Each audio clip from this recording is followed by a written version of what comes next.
Howdy, I'm Charlie Stough, although I signed my papers Charles L. Stough.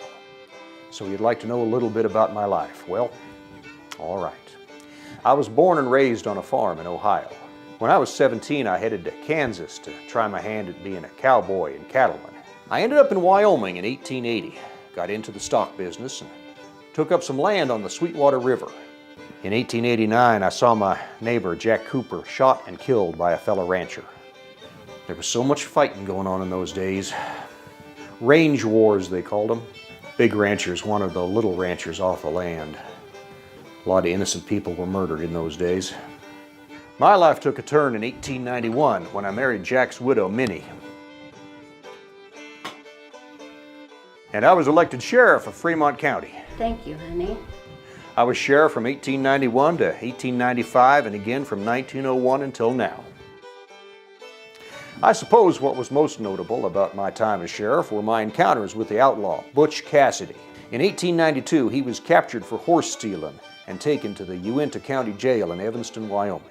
I was sent down there to escort him back to Lander for trial. Well, he dodged that conviction, but in 1894 he was arrested again outside the Cowboy Bar in Meeteetse.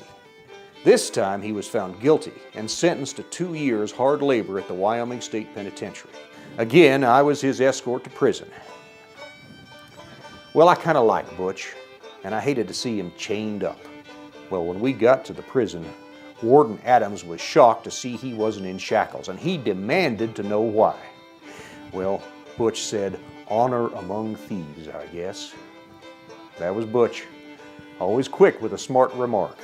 Speaking of memorable remarks, in 1903 I was officiating at the hanging of murderer James Kiefer, which I might add was the only legal execution in Fremont County. Well, as I was leaning down to tighten a noose around Kiefer's neck, he said to me, "Charlie, don't make it so tight. You're choking me." Well, I reckon that's it. I need to get down to the jail. Enjoyed our visit.